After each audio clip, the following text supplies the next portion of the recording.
పాకిస్తాన్ని భారత్ అష్టదిగ్బంధనం చేస్తోంది. ఇప్పటికే పాకిస్తాన్కి వెళ్ళేటటువంటి సింధు నది జలాలను ఆపేసినటువంటి భారత్ ఒక సైనిక చర్య మినహా దాదాపుగా కూడా ఆ దేశాన్ని అష్టదిగ్బంధనం చేస్తున్నటువంటి పరిస్థితి. భారత్ తీసుకుంటున్నటువంటి చర్యలతోటి ప్రస్తుతానికి ఆ దేశం అతలాకుతలమవుతుంది. ఇప్పటికే మేము ఒక నిర్దిష్టమైనటువంటి విచారణ జరిపితే సహకరిస్తామని చెప్పేసి ఆ దేశ ప్రధాని చెబుతున్నారు. మరోపక్క యునైటెడ్ నేషన్స్ ఆర్గనైజేషన్ అంటే ఏదైతే ఐక్యరాజ్య సమితి ఉందో ఐక్యరాజ్య సమితి ఈ విషయంలో జోక్యం చేసుకోవాల్సినటువంటి అవసరం ఉంది అని చెప్పేసి కూడా ఆయన కోరుతూ ఉన్నటువంటి పరిస్థితి. అయితే ప్రస్తుతానికి ఇవాళ భారత ప్రభుత్వం ఒక 4 ప్రత్యేకమైనటువంటి సమావేశాన్ని నిర్వహించింది. చాలా సీరియస్ ఇష్యూస్ మీద వాళ్ళు చర్చించినటువంటి పరిస్థితి. ఈ 4 కీలక సమావేశాల్లో కీలక అంశాలను చర్చించారు. మరి కాసేపట్లో ఏదైతే ఈ సమావేశాలకు సంబంధించినటువంటి అంశాలని కేంద్ర మంత్రి అశ్విని వైష్ణవ్ మరి కాసేపట్లో మీడియాకు తెలియజేయబోతున్నారు. ఎస్పెషల్లీ సిసిఎస్ అంటే సెక్యూరిటీకి సంబంధించినటువంటి క్యాబినెట్ కమిటీ సమావేశం, దాంతోపాటు ఏదైతే వాణిజ్యపరమైనటువంటి అంశాలకు సంబంధించినటువంటి సమావేశం, దీంతోపాటు పొలిటికల్ అఫైర్స్కి సంబంధించినటువంటి సమావేశం జరిగింది. దీంతోపాటు జనరల్ కేంద్ర మంత్రివర్గ సమావేశం కూడా జరిగినటువంటి పరిస్థితి. అయితే ఇందులో అనేక రకాలైనటువంటి చర్యలు తీసుకున్నారు. మరోపక్క ఆర్థిక పరంగా కూడా పాకిస్తాన్ని ఇబ్బంది పెట్టేటువంటి ప్రయత్నం చేస్తుంది. అంతేకాకుండా పాకిస్తాన్కి నిధులు ఆపే విధంగా ఆర్థిక బాంబుని భారత్ వేస్తుంది. ఇప్పటికే ఐఎంఎఫ్ ఏదైతే ఇంటర్నేషనల్ మానిటరీ ఫండ్ ఉంటుందో దానికి భారతదేశానికి సంబంధించి భారతదేశం తరపున కొన్ని అప్పీలు కూడా చేసినటువంటి పరిస్థితి. ఈ నెల 5వ తేదీన వచ్చే నెల 5వ తేదీన 7వ తేదీన ఐఎంఎఫ్ నుంచి కొంత డబ్బుని అంతే కొంత నిధుల్ని పాకిస్తాన్కి ఇవ్వబోతోంది ఐఎంఎఫ్. సో కాబట్టి దాన్ని ఆపేయాలని చెప్పేసి భారత్ ఇప్పటికే ఐఎంఎఫ్కి లేఖ కూడా రాసినటువంటి సిచ్యువేషన్ కనిపిస్తుంది. మరోపక్క ఎన్ఎస్ఏ బోర్డుని పునరుద్ధరించింది. నేషనల్ సెక్యూరిటీ అడ్వైజరీ బోర్డుని భారత ప్రభుత్వం పునరుద్ధరించినటువంటి పరిస్థితి. దానికి మాజీ చీఫ్ అయినటువంటి అలోక్ జోషిని చైర్మన్గా కూడా నియమించినటువంటి పరిస్థితి. దీంతోపాటు చాలామంది అంటే మాజీ ఎయిర్ కమాండర్ కావచ్చు, మాజీ ఆర్మీ కమాండర్, అలాగే నేవీ అడ్మిరల్ ఆఫీసరు, సో ఇలాంటి వాళ్ళందరినీ కూడా అందులో అవకాశాలు కల్పించినటువంటి సిచ్యువేషన్ ఉంది. అయితే సైనిక చర్యలు తీసుకుంటుందా భారత్, లేకపోతే ప్రస్తుతం ఉన్నటువంటి చర్యలతోనే పాకిస్తాన్ని ఆపేస్తుందా అనేటటువంటి దాని మీద సర్వత్రా చర్చ అయితే నడుస్తుంది. సో దీని మీద ఇప్పుడు మనం డిబేట్ చేద్దాం. ఈ డిబేట్లో గోపిశెట్టి భరతుడు గారు ఇండియన్ ఆర్మీ నుంచి, వారు అనేక రకాలైనటువంటి ఇండియన్ ఆర్మీ చేసిన అనేక ఆపరేషన్స్లో పాల్గొన్నారు. వారు మనతోటి లైవ్లో సిద్ధంగా ఉన్నారు. వారితో మాట్లాడదాం. గుడ్ ఆఫ్టర్నూన్ సార్ భరతుడు గారు. సో ఓవరాల్గా చూస్తున్నాం, ఏదైతే సైనిక చర్య మినహా భారత్ దాదాపుగా పాకిస్తాన్ని అష్టదిగ్బంధనం చేస్తోంది. అంటే ఏదైతే యుద్ధం అంటే కేవలం ఏదో వెపన్స్ తీసుకెళ్ళిపోయి ప్రాణాలు తీయడమే కాదు, ఆ దేశాన్ని ఒక అచేతన స్థితిలో పడేయడం, ఒక సుప్త చేతన స్థితికి తీసుకెళ్లడం. సో దీన్ని కూడా యుద్ధంగా భావించవచ్చు, ఎందుకంటే వాటర్ను ఆపేసింది భారత్. మరోపక్క వచ్చేసి ఐఎంఎఫ్ నుంచి ఆర్థికపరమైనటువంటి విసులుబాటు లేకుండా చేస్తూ ఉన్నటువంటి పరిస్థితి. సో ఓవరాల్గా చూస్తే భారత్ చర్యలు ఇంతవరకు సమంజసమైన సైనిక చర్య కానీ తీసుకుంటే, ఎలాంటి సైనిక చర్య తీసుకుంటే బాగుంటుందని యాజ్ ఏ రిటైర్డ్ ఆర్మీ ఆఫీసర్గా మీరు ఏమంటారు?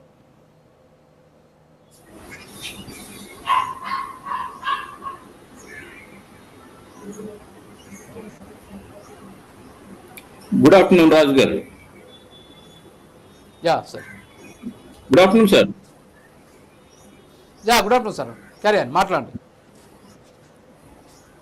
సార్. ఇది మన ప్రధానమంత్రి నరేంద్ర మోదీ గారు ఎప్పుడైతే జమ్మూ కాశ్మీర్లో పర్యాటకుల మీద ఒక ఉగ్రదాడి జరిగిన నాటి నుంచి నేటి వరకు తీసుకున్న మరి అనేక చర్యల ద్వారా ఏదైతే సింధు జలాల నిలిపివేత, వాఘా బోర్డర్ నిలిపివేత, అలాగైతే అక్కడి నుంచి వచ్చిన ఎవరైతే వీసా మీద వచ్చిన పాకిస్తానీలు ఎవరైతే ఉన్నారో వారిని మరి వెనక్కి పంపే ప్రక్రియ, అలాగే మరి సింధు జలాల నిలిపివేత, మరి ఇటువంటి కార్యక్రమాల ద్వారా పాకిస్తాన్ని ముందు మరి దాన్ని ఒక క్రమంలో పెట్టాలా, దీంతో మరి పాకిస్తాన్ మరి కుదుట పడుతుందా అన్నది మరి ఒక దీని ద్వారా ఏదైనా ఒక మనకి అనుకున్న సత్ఫలితాలు వస్తాయన్న దాని మీద మనం వేచి చూడాల్సింది.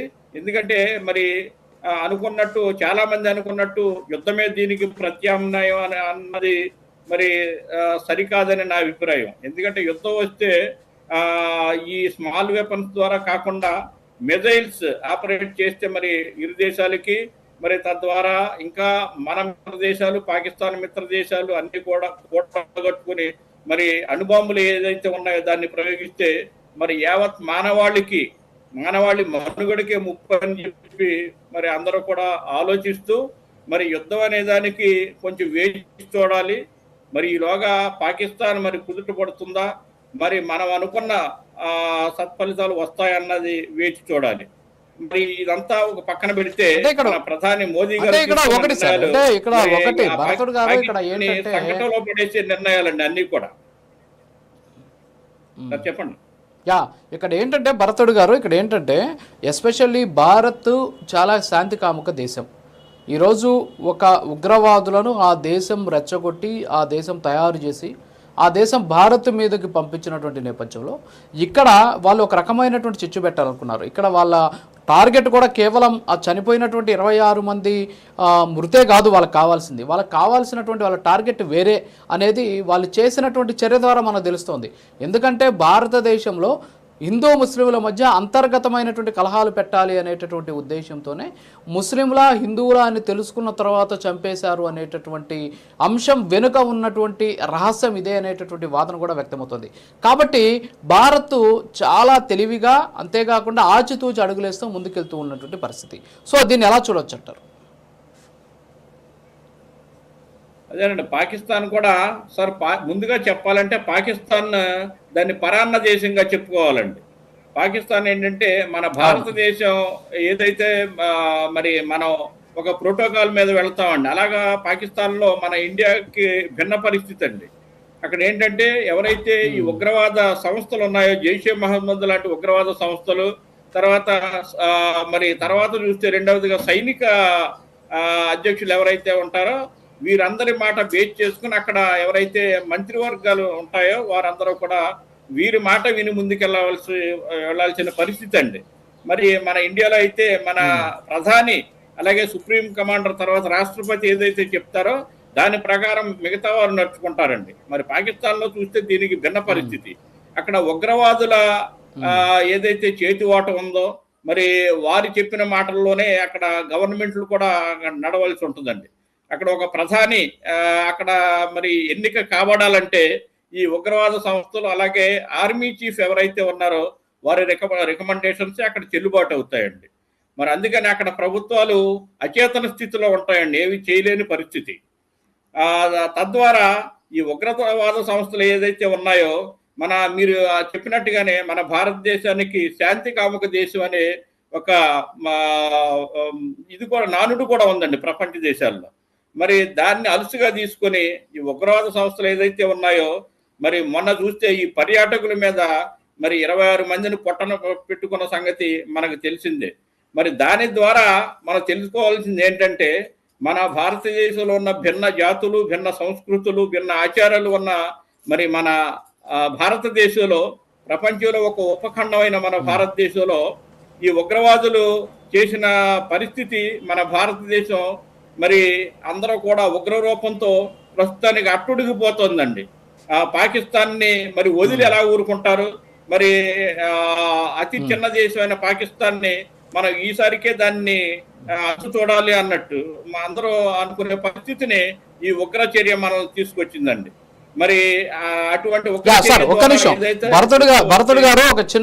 భరతుడు గారు ఒక ఫ్లాష్ న్యూస్, అలాగే ఒక బ్రేకింగ్ న్యూస్ అందుతోంది. అది ఒకసారి చూద్దాం మనం. ప్రధాని నరేంద్ర మోడీ ప్రస్తుతానికి తన రష్యా పర్యటనను రద్దు చేసుకున్నట్టు బ్రేకింగ్ న్యూస్ అందుతోంది. మే 9వ తేదీన మాస్కోలోని రెడ్ స్క్వేర్ దగ్గర జరిగేటటువంటి గ్రేట్ పేట్రియాటిక్ వార్ 80వ వార్షికోత్సవంలో ఆయన పాల్గొనేందుకు ఆయన మాస్కో వెళ్లాల్సి ఉంది.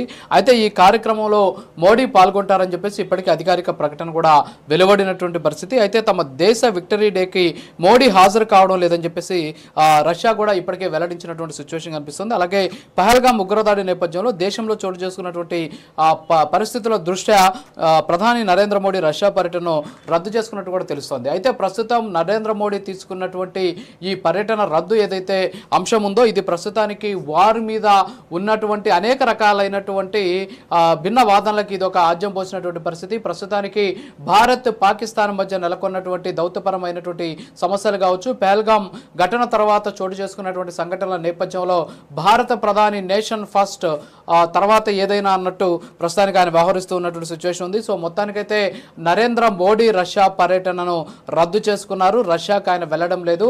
అయితే దీన్ని బట్టి చూస్తూ ఉంటే భారత్ పాకిస్తాన్ మధ్య ఏ యుద్ధం జరగబోతోంది అంటే కేవలం ఇది సైనిక చర్య ద్వారా జరిగేటటువంటి యుద్ధమా, లేకపోతే రెండు దేశాల సైనికులు చేసుకునేటటువంటి యుద్ధమా, లేకపోతే భారత్ చేసేటటువంటి సర్జికల్ స్ట్రైకా, లేకపోతే పాకిస్తాన్ని అష్టదిగ్బంధనం చేయబోతూ ఉన్నటువంటి భారతదేశ చర్యల ఏ రూపంలో పాకిస్తాన్ని భారత్ కట్టడి చేయబోతోంది అనే దాని మీద అయితే సర్వత్రా రకరకాలైనటువంటి వాదనలు కూడా వ్యక్తమవుతూ ఉన్నటువంటి పరిస్థితి కనిపిస్తోంది. ఇప్పటికే ఆ దేశానికి సంబంధించి ఆర్థికపరమైనటువంటి ఇబ్బందులు కలిగే విధంగా భారత్ అడుగులు వేస్తోంది. ఇందులో భాగంగానే IMFకి సంబంధించి లేఖ రాసింది. IMF వాళ్ళకి ఇచ్చేటటువంటి నిధులు ఇవ్వద్దు అని చెప్పేసి కోరినటువంటి పరిస్థితి. దీంతో పాటు వాటర్ని రద్దు చేసింది. మరోపక్క ఇప్పటికే రెండు దేశాలకి సంబంధించినటువంటి ఇతరులు ఎవరైతే జోక్యం చేసుకుంటారో వాళ్ళ విషయంలో కూడా చాలా కఠినంగా వ్యవహరిస్తూ ఉన్నటువంటి పరిస్థితి. దౌత్యపరమైనటువంటి దాదాపుగా కూడా అన్ని దారులు కూడా మూసేసినటువంటి సిచ్యువేషన్. వీటితో పాటు వాణిజ్యపరమైనటువంటి బంధాన్ని కూడా తెంచేసుకున్నటువంటి నేపథ్యంలో ఇప్పటికే అడకత్తెరలో పోక చెక్కలాగా ఇందాక మన భరతుడు గారు చెప్పినట్టు పరాన్నజీవిలాగా జీవిస్తూ ఉన్నటువంటి పాకిస్తాన్కి భారత్ అన్ని దారులను మూసేసి భారత్ని పాక్ని ప్రపంచ దేశాల్లో భారత్ ఏకాకిగా నిలిపేటటువంటి ప్రయత్నం చేస్తుంది. సో భారత్ తీసుకుంటున్నటువంటి చర్యల కారణంగా పాకిస్తాన్ ఈరోజు గిలగిలా కొట్టుకుంటూ ఉన్నటువంటి పరిస్థితి. ఆ దేశ ప్రధానితో పాటు ఆ దేశ ఆర్మీ చీఫ్ కూడా దాదాపుగా భారత్కు పాదాక్రాంతమైనటువంటి సిచ్యువేషన్ ఉంది.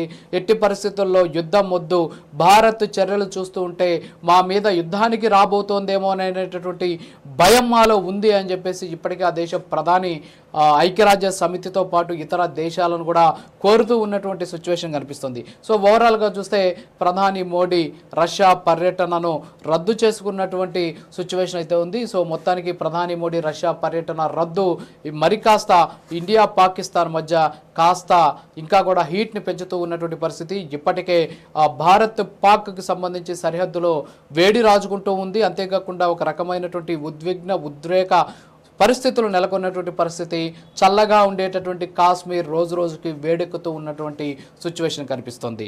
ఇది బ్రేకింగ్. సో చూసాం ఇప్పుడే బ్రేకింగ్ మనం ప్రధాని నరేంద్ర మోడీ రష్యా పర్యటన కూడా ఆయన రద్దు చేసుకున్నారు. సో రష్యా పర్యటనని రద్దు చేసుకున్నటువంటి నేపథ్యంలో ఇండియా పాకిస్తాన్కి సంబంధించినటువంటి వార్ మరి కాస్త ఏదైతే హీట్ని పెంచుతూ ఉన్నటువంటి సిచ్యువేషన్ కనిపిస్తుంది. సో భారత్ అలాగే పాకిస్తాన్ మధ్య యుద్ధం రాబోతోంది అనేటటువంటి వాదనలకి ఇది కాస్త ఆజ్యం పోసినట్టు అలాగే బలం చేకూర్చినట్టు కూడా తెలుస్తూ ఉన్నటువంటి పరిస్థితి. సో మోడీ పర్యటన రద్దు చేసుకోవడంతో ఇండియా పాకిస్తాన్ మధ్య ఏ విధమైనటువంటి యుద్ధం రాబోతోంది అనేటటువంటి వాదన జరుగుతుంది. సో డిబేట్లోకి వెళ్దాం. భరతుడు గారు చూస్తున్నాం మనం ఇప్పుడు నరేంద్ర మోడీ ఇప్పుడు ఏదైతే ఆయన రష్యా పర్యటన కూడా రద్దు చేసుకున్నటువంటి పరిస్థితి కనిపిస్తుంది. సో రష్యా కూడా ఆయన వెళ్ళడం లేదు.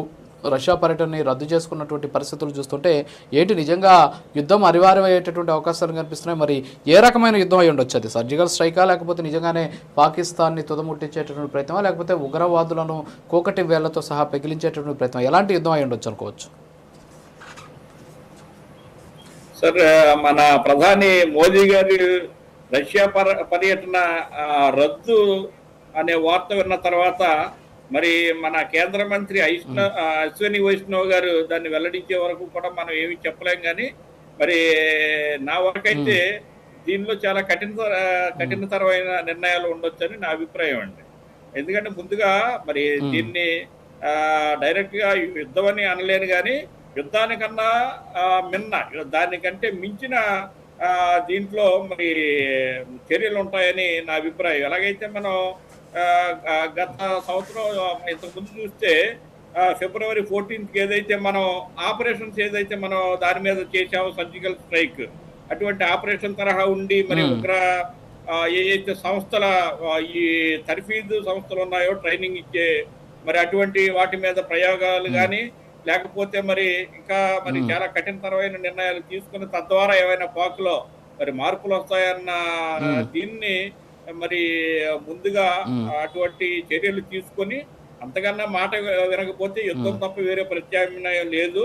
అంతకుముందు మరి తీసుకునే చర్యల ఉమ్. ద్వారా మరి పాక్ని బయట ఉన్న ఏ అయితే దేశాలు ఉన్నాయో వాటి ముందు కూడా ఎండగట్టాల్సిన పరిస్థితి అండి. ఎందుకంటే మనం ఏదో ఎస్, చిన్న ఇక్కడ దేశం అని ఏంటంటే చెప్పి సార్, యుద్ధం చేయడం వల్ల ఫిజికల్ గా నష్టం వస్తుంది, ఫినాన్షియల్ గా నష్టం వస్తుంది. భారతదేశం ఇప్పుడిప్పుడే ఎదుగుతున్నటువంటి దేశం, ఐ మీన్ ఇంకా కూడా డెవలప్ కావాల్సినటువంటి ఇది ఇంకా ఉంది కూడా, ఇంకా ఉంది. అయితే పాకిస్తాన్ దగ్గరకు వచ్చేసరికి పాకిస్తాన్ ఇప్పటికే ఆర్థిక మందాన్ని చూస్తోంది. అంతేకాకుండా అక్కడ ఉన్నటువంటి ప్రజలంతా కూడా ఇబ్బందులు పడుతూ ఉన్నటువంటి సిచ్యువేషన్. మరి ఇలాంటి సందర్భంలో భారత్ యుద్ధం చేస్తే పాకిస్తాన్ని, ఫర్ ఎగ్జాంపుల్ అగ్ని 5 ఏదో ఉంది మన దగ్గర ఒక మిసైల్, దాన్ని ఒక్కసారిగా కానీ రిలీజ్ చేస్తే కరాచీలో సగం లేచిపోద్ది, ఇది స్టేట్మెంటు అనుకుందాం ఫర్ ఎగ్జాంపుల్. సో అలాంటి పనులకు కానీ పూనుకుంటే అవతల నుంచి వచ్చేటటువంటి దాడులు కూడా మనం ప్రతిఘటన చేయాల్సినటువంటి అవసరం ఉంది. అక్కడ 100 మందికి నష్టం జరిగితే మన భారతదేశంలో కనీసం ఒకరిద్దరు కూడా నష్టం జరిగేటటువంటి అవకాశాలు ఉన్నాయి. సో ఇక్కడ 0 అక్కడ 100 అని కూడా చెప్పలేం, ఎందుకంటే వాళ్ళు కూడా ప్రతిఘటన చేస్తారు కాబట్టి. సో దానికి భారత్ ఎప్పుడు కూడా సిద్ధంగా ఉండదు. అలాగే పౌరులకు సంబంధించినటువంటి విషయంలో భారత్ చాలా ఖచ్చితంగా ఉంటుంది. ఈ స్టేట్మెంట్ మీరు అంగీకరిస్తారా లేదా? వాస్తవం అండి. మనం 71 వార్ తర్వాత చూస్తే దాదాపు 93,000 మంది సైనికులండి, పాకిస్తాన్ సైనికులను మనం పట్టుకొని యుద్ధ ఖైదీలుగా వారిని మన భారత్కు తీసుకురావడం జరిగింది.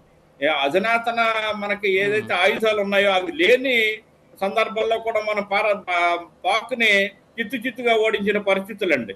కేవలం యుద్ధం ద్వారానే మనకి శాంతి జరుగుతుందంటే మనం చాలా యుద్ధాలు చేసేవాడిని. 1962, 65, 71, అలాగే Kargil war, operation Rakshak, operation Parakram, ఇటువంటి యుద్ధాలు మనం చాలా చేసేవాడి. అయినా ఈ జిత్తులు మారి పాకిస్తాన్ అది కాలు దూకుతూనే ఉందండి.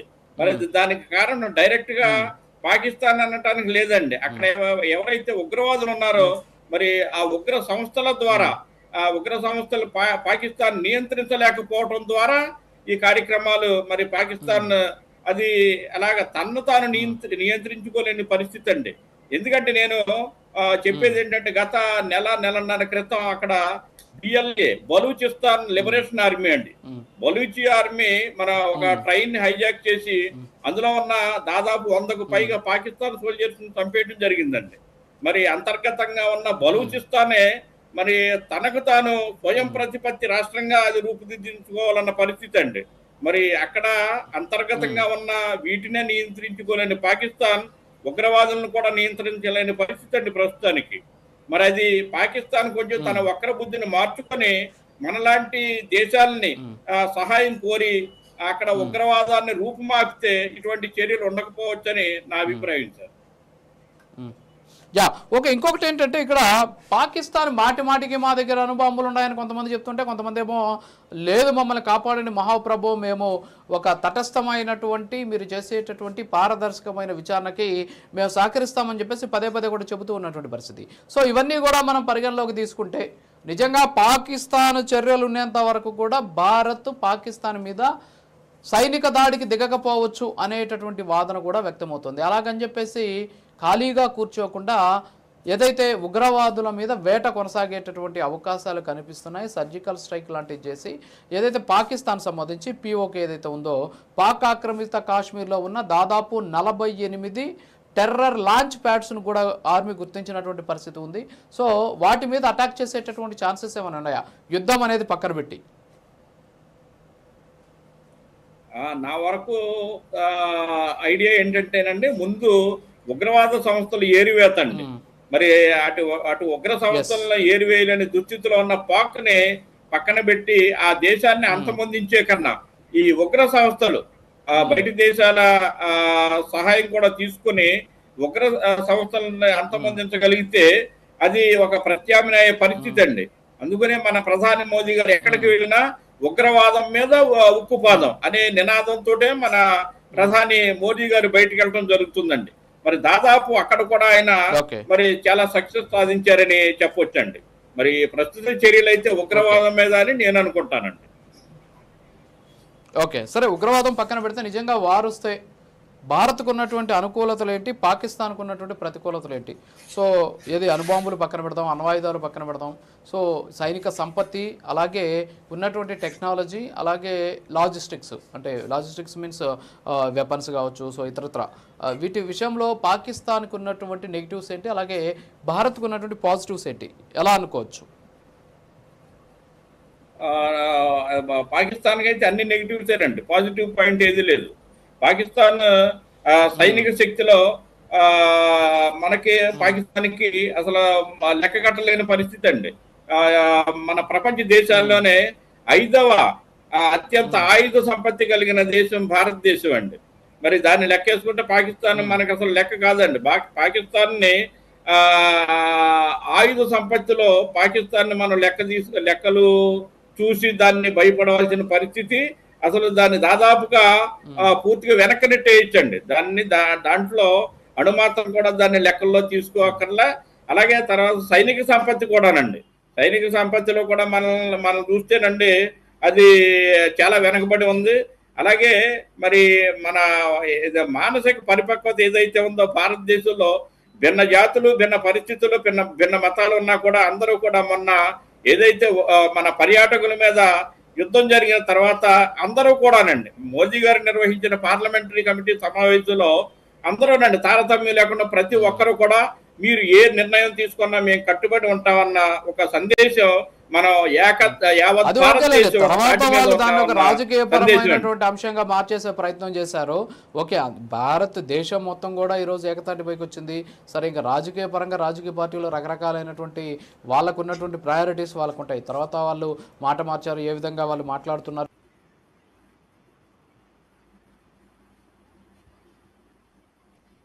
అవతల మీద దాడి చేసేసేయడం కాదు కదా, ఆచితూచి వ్యవహరించడం అనేది చాలా ఇంపార్టెంట్. ఇక్కడ ఉన్నటువంటి పౌరులకు ఎంత ఇంపార్టెంటో సైన్యాన్ని కూడా కాపాడుకోవాల్సినటువంటి అవసరం ఉంది. ఏదో ఉత్తపుణ్యానికి ఉన్నటువంటి బాంబులు ఎత్తుకుపోయి వాళ్ళ మీద వేసేసేయడం వల్ల ఉపయోగం లేదు కదా. పాకిస్తాన్ని అన్ని రకాలుగా నిర్వహించిన తర్వాత వాళ్ళు తగ్గితే ఓకే, తగ్గకపోతే అప్పుడు యుద్ధానికి వెళ్ళేటువంటి ఛాన్సెస్ ఉన్నాయి. అలా కాకుండా ఇంకా ఎందుకు వెయిట్ చేస్తున్నారు, ఇంకా ఎందుకు వాళ్ళ మీద బాంబులు లేదు, ఇంకా ఎందుకు పాకిస్తాన్ని మట్టు పెట్టలేదని రకరకాలైనటువంటి మాటలు కూడా మాట్లాడుతున్నారు. ఇవన్నీ ఎలా తీసుకోవచ్చు అంటారు సార్?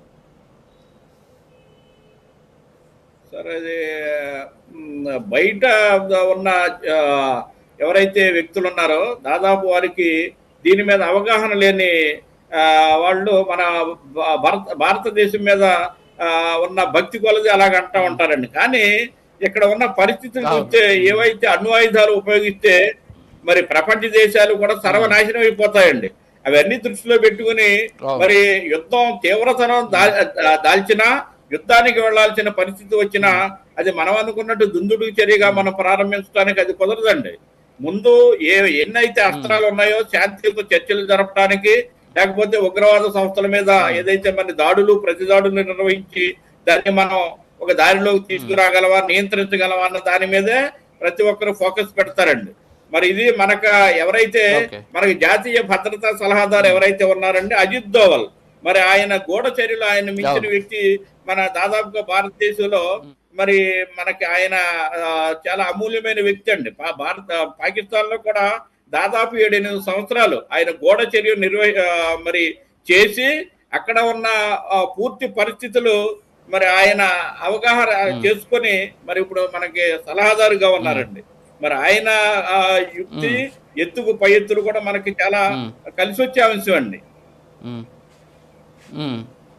ఇప్పుడు ఇక్కడ ఏదైతే మనం చూస్తే ఇప్పుడు ఫర్ ఎగ్జాంపుల్ పాకిస్తాన్కి సంబంధించినటువంటి వాటర్ ఒప్పందాన్ని ఏదైతే సింధు జలాల నదీ ఒప్పందాన్ని ఏ విధంగా అయితే మనం క్లోజ్ చేశామో, సో ఇప్పుడు సింధు నదీ జలాల ఒప్పందాన్ని రద్దు చేసిన వెంటనే కూడా పాకిస్తాన్ దాదాపుగా కూడా దిగొచ్చినటువంటి పరిస్థితి. ఇప్పుడు తాజాగా మనం ఏదైతే ఇంటర్నేషనల్ మానిటరింగ్ ఫండ్ IMFకి సంబంధించి కూడా భారత్ ఒత్తిడి తీసుకొస్తుంది. ఏంటి అంటే పాకిస్తాన్కి లోన్లు ఇవ్వద్దు, వాళ్ళకి ఆర్థికపరమైనటువంటి సహాయం చేయొద్దు అని చెప్పేసి. దీంతోపాటు ఇందాక మీరు చెప్పినట్టు ప్రపంచంలో పాకిస్తాన్ ఏకాకి దేశంగా మారేటటువంటి అవకాశాలు ఉన్నాయి. అంతేకాకుండా అలాంటి చర్యలు కూడా భారత్ ఆల్రెడీ స్టార్ట్ చేసేసినటువంటి పరిస్థితి. అంటే ఆల్మోస్ట్ వాళ్ళ కాలబేరానికి వచ్చేసినట్టు కనిపిస్తుంది కదా. మరి అయినా సరే ఎందుకు ఇలాంటి వాదన ఎందుకు వ్యక్తమవుతుంది అనుకోవచ్చు మనం?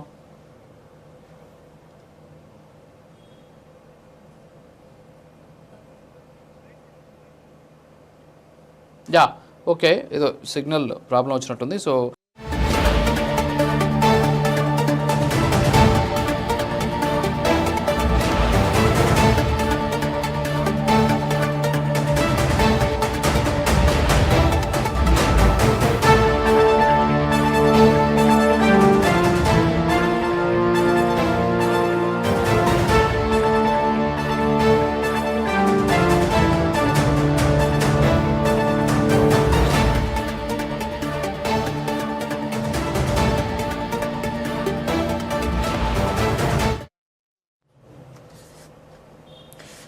ఎస్, బ్రేకింగ్ చూస్తున్నాం. పాక్ ఉగ్రవాదం పైన భారత్ తీవ్రమైనటువంటి ఆగ్రహంతో ఉంది. అంతేకాకుండా పాకిస్తాన్ ఉగ్రవాదాన్ని పెంచి పోషిస్తోందని చెప్పేసి భారత్ ఎప్పటి నుంచో చెబుతూ వస్తూ ఉన్నటువంటి పరిస్థితి.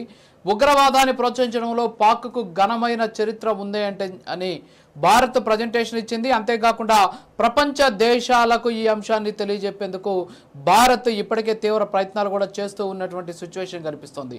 భారతదేశానికి సంబంధించి ఈరోజు జరిగినటువంటి 4 సమావేశాల్లో ఉగ్రవాదమే ప్రధాన అజెండాగా చర్చ నడిచినటువంటి సిచ్యువేషన్ ఉంది. ప్రపంచ దేశాల ముందు పాకిస్తాన్ని భారత్ ఎండగట్టబోతోంది. అంతేకాకుండా పాక్ ఉగ్రవాదం పైన భారత్ ఒక డేటాను కూడా విడుదల చేసినటువంటి పరిస్థితి. ఉగ్రవాదాన్ని ప్రోత్సహించడంలో పాకిస్తాన్ ముందంజలో ఉంది. అంతేకాకుండా ఉగ్రవాదులతోనే ఆ దేశాన్ని నడిపిస్తోంది అనేటటువంటి వాదన కూడా వ్యక్తం చేసింది.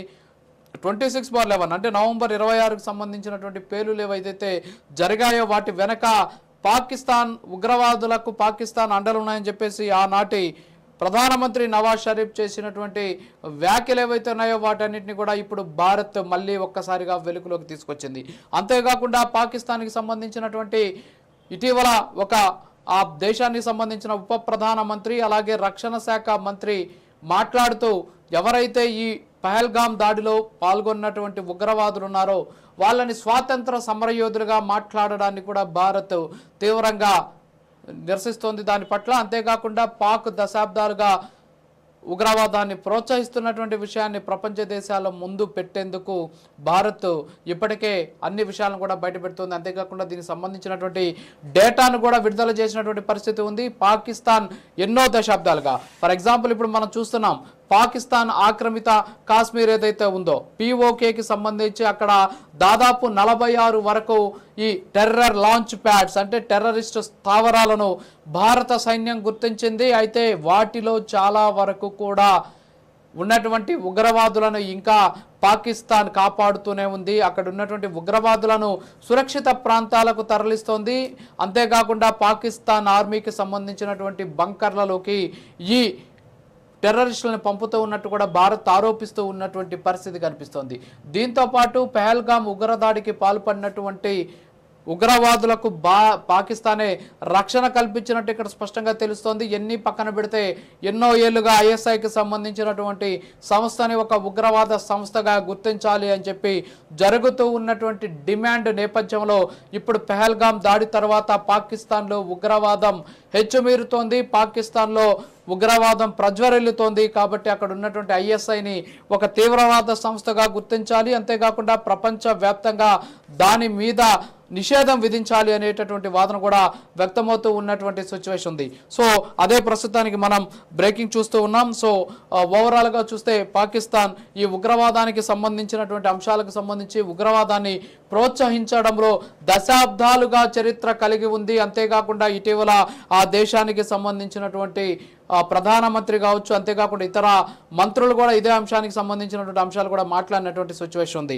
ఆ డిబేట్లోకి వెళ్దాం. సో ఓవరాల్గా మనం చూస్తూ ఉన్నాం అసలు ఈరోజు పాకిస్తాన్కి సంబంధించి వాళ్ళు చేస్తూ ఉన్నటువంటి చర్యలు కావచ్చు, అంతేకాకుండా కామెంట్స్ కావచ్చు, ఇవన్నీ కూడా భారత్ మీద రెచ్చగొట్టే విధంగా ముందుకు వెళ్తున్నారు అనేటటువంటి విమర్శలు వ్యక్తమవుతూ ఉన్నటువంటి వేళ ప్రస్తుతం ఏదైతే 4 సమావేశాలు జరిగాయో ఈ 4 సమావేశాలకి సంబంధించినటువంటి అనేక అంశాలను కూడా ప్రస్తుతానికి మరి కాసేపట్లో భారతదేశానికి సంబంధించి ఏదైతే ఆ మంత్రి కాసేపట్లో దీనికి సంబంధించినటువంటి పూర్తి వివరాలను మీడియాకు వివరించబోతూ ఉన్నారు. సో ఓవరాల్గా చూస్తే ఈ 4 సమావేశాలు అనేక రకాలైనటువంటి కీలకమైనటువంటి నిర్ణయాలు కూడా తీసుకున్నట్టు తెలుస్తుంది. సో ఒకసారి మన భరతుడు గారు ఉన్నారు. సో భరతుడు గారితో మనం మాట్లాడదాం. సార్, భరతుడు గారు చెప్పండి, అసలు ఏంటి ఇప్పుడు ఉగ్రవాదానికి సంబంధించి పాకిస్తానే పెంచి పోషిస్తోంది.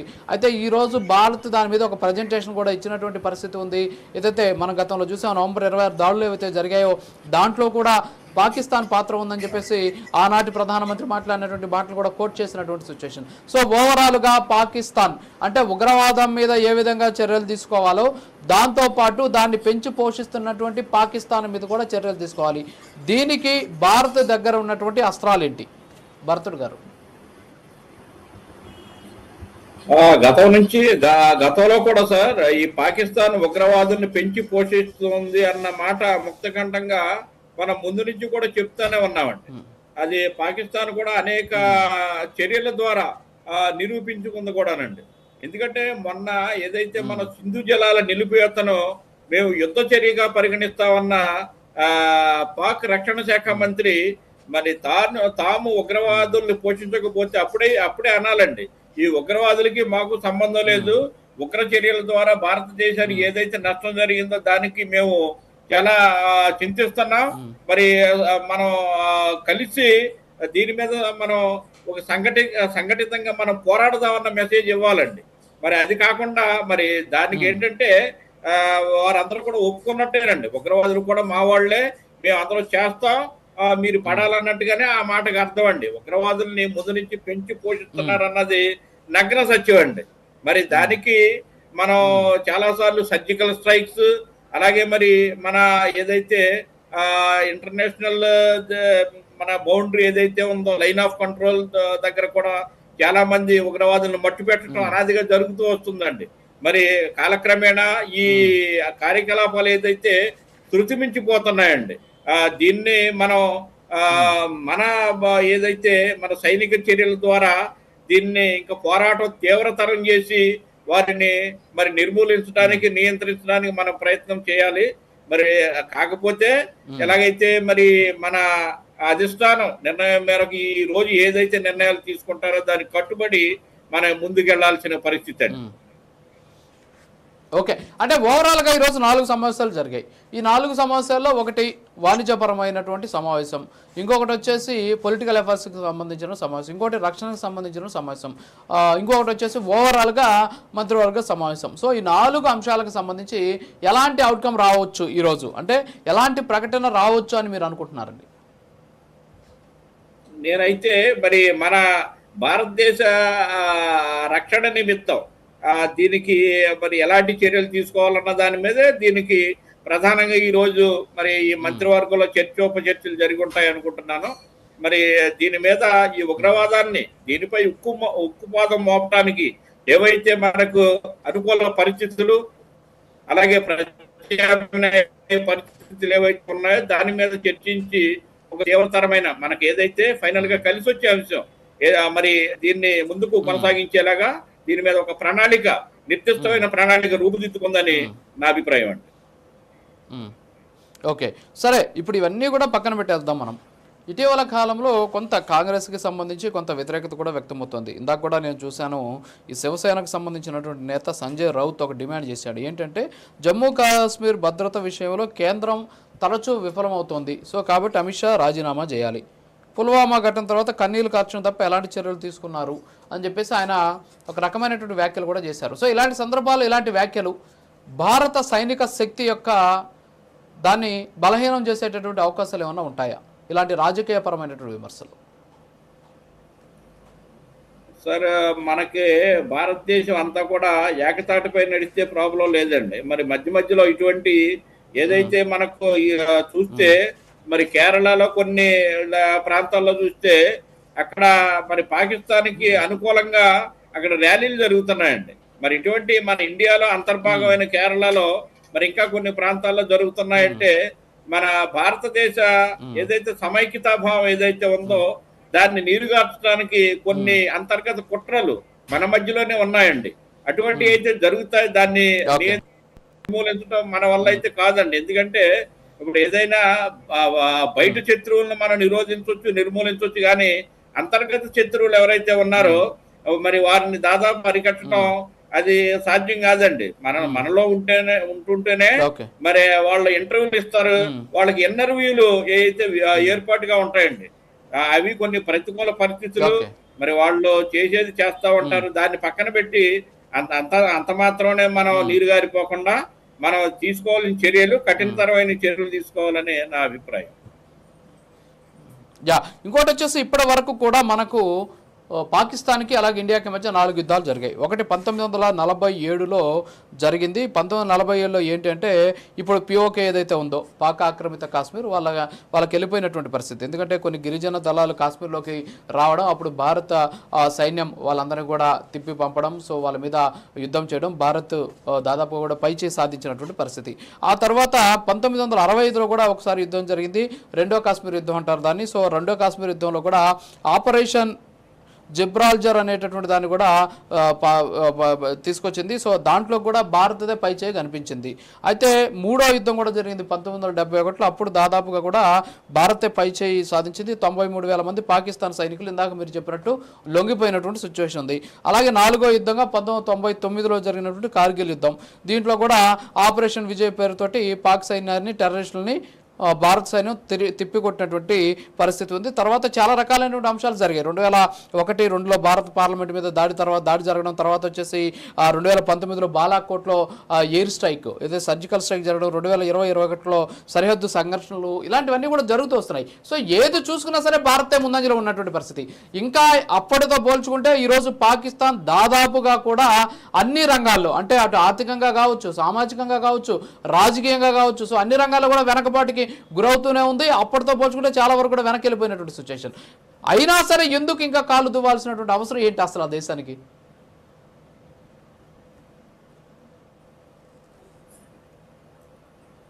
దాన్ని నేను ముందు నుంచి చెప్తానే ఉన్నాను, దానికి ఒకే ఒక మాట సరిపోతుందండి, మేకపోతు గాంభీర్యం అని. అంతేనండి, ఏమీ చేయలేక ఇంకా ఫైనల్ గా అదే అస్త్రం అండి, ఒక మేకపోతు గాంభీర్యం తప్ప మన ఇండియాని ఏమీ చేయలేని పరిస్థితి. దాదాపు 7-8 యుద్ధాల తర్వాత అందులో ఏదన్నా పోనీ 1-2 యుద్ధాల్లో పైచేయి సాధించి మిగతా ఏదో అనుకోకుండా అలా అయినాయి అంటానికి ప్రతి యుద్ధంలో కూడా చిత్తుగా మన భారత్ మరి పాకిస్తాన్ ని తరిమి కొట్టిన పరిస్థితి అండి.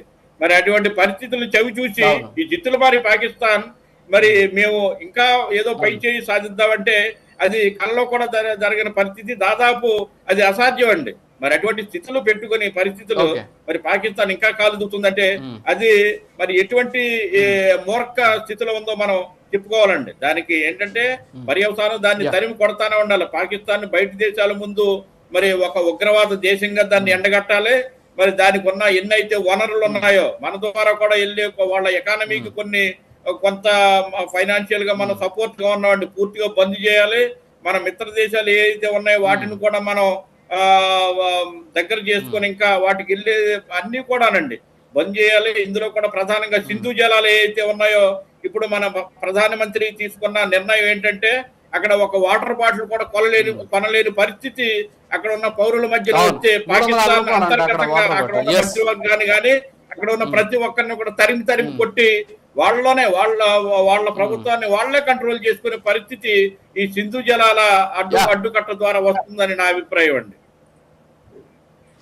ఓకే భరత్ గారు. సో ఓవరాల్ గా చూస్తుంటే ఈరోజు పాకిస్తాన్ని అన్ని రకాలుగా కూడా అష్టదిగ్బంధనం చేస్తుంది. భారతదేశం తీసుకుంటున్నటువంటి చర్యలతోటి పాకిస్తాన్ ఉక్కిరిబిక్కిరి అవుతూ ఉన్నటువంటి పరిస్థితి.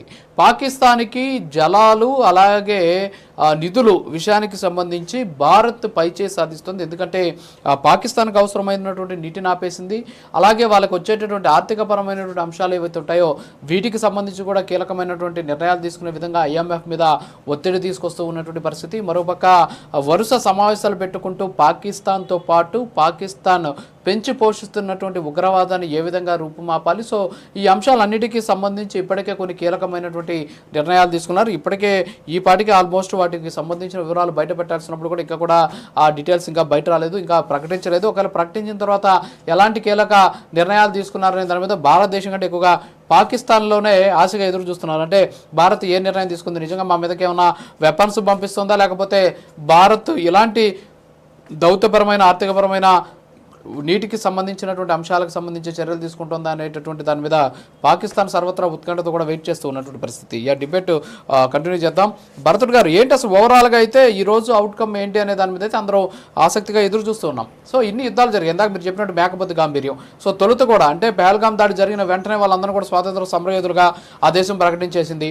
వెంటనే కొంతమంది బయటకు వచ్చేసారు, పాత వీడియోలను ట్రోల్ చేసేసారు, ఊపిరి ఆపేస్తాం అన్నారు. తర్వాత వచ్చేసి రక్తం పారిస్తాము, ఏదైతే కాశ్మీర్లో ఉన్నటువంటి నదుల్లో తర్వాత కాలువల్లో అని చెప్పేసి కొంతమంది మాట్లాడారు. సో ఇవన్నీ కూడా పక్కన పెట్టేస్తే ఎంత దారుణం అంటే, ఇందాక మీరు సింధు జలాలకు సంబంధించిన విషయం మాట్లాడారు. పంజాబ్ ప్రావిన్స్కి సంబంధించి అక్కడ ఉన్నటువంటి వాటర్ని 6 కాలువల ద్వారా పాకిస్తాన్ గ్రీన్ ఎనర్జీ పేరుతోటి, అంటే గ్రీన్ ప్రాజెక్ట్ పేరుతోటి బయట ప్రాంతానికి తీసుకెళ్తుంటే ఈరోజు అక్కడ అంతర్యుద్ధం నడుస్తూ ఉన్నటువంటి పరిస్థితి. ఇంకో పక్క బలూచిస్తాన్ రెడీగా ఉంది. బలూచిస్తాన్ ఎప్పుడు ఏ వైపు నుంచి అటాక్ చేస్తుందో తెలియదు. మొన్న కూడా మనం చూసాం, ఒక 10 మంది వరకు చనిపోయినట్టు ఆ బిఎల్ఏ ఎవరైతే బలూచిస్తాన్ సంబంధించిన లిబరేషన్ ఆర్మీ వాళ్ళు కూడా ప్రకటించినటువంటి పరిస్థితి. సో బలూచిస్తాన్ ఒక పక్క పక్కలో పల్లెలో తయారైంది, మరో పక్క అంతర్యుద్ధం ఉంది, ఇంకో పక్క స్థానికంగా ఉన్నటువంటి రాజకీయపరమైనటువంటి ఇబ్బందులు అక్కడ ఉన్నటువంటి ప్రభుత్వం పడుతుంది. ఇప్పుడు భారత్ తీసుకుంటున్నటువంటి చర్యలతో ఉక్కిరిబిక్కిరి అవుతుంది. సో ఓవరాల్గా పాకిస్తాన్ ముందున్నటువంటి ప్రధానమైనటువంటి మార్గాలు ఏంటి అసలు?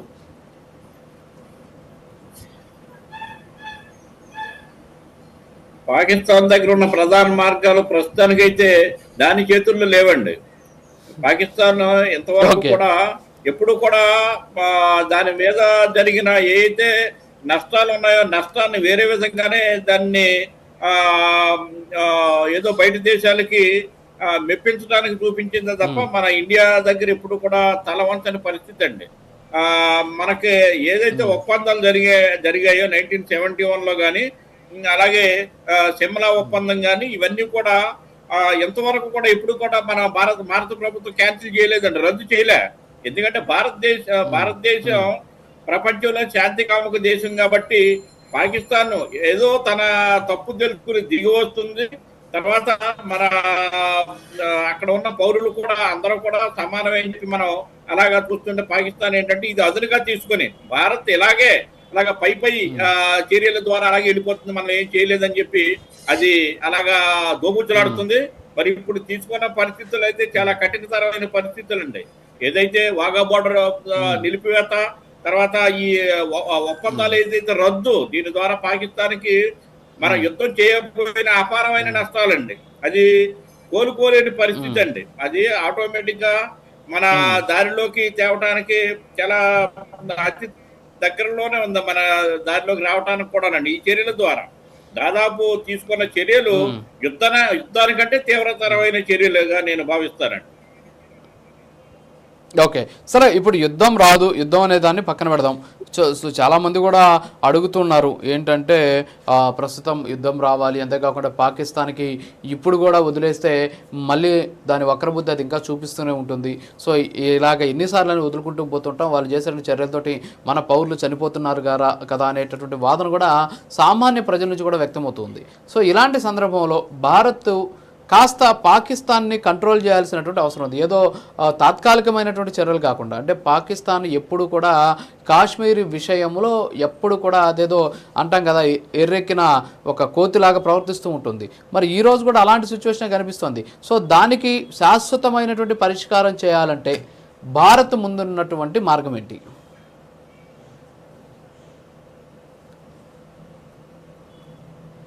అదేనండి, భారత్ ఆల్రెడీ మనం తీసుకున్న నిర్ణయాలేనండి. ఈ నిర్ణయాలు తర్వాత తీసుకున్న నిర్ణయాలు కూడా కఠినతరమైన నిర్ణయాలేనండి.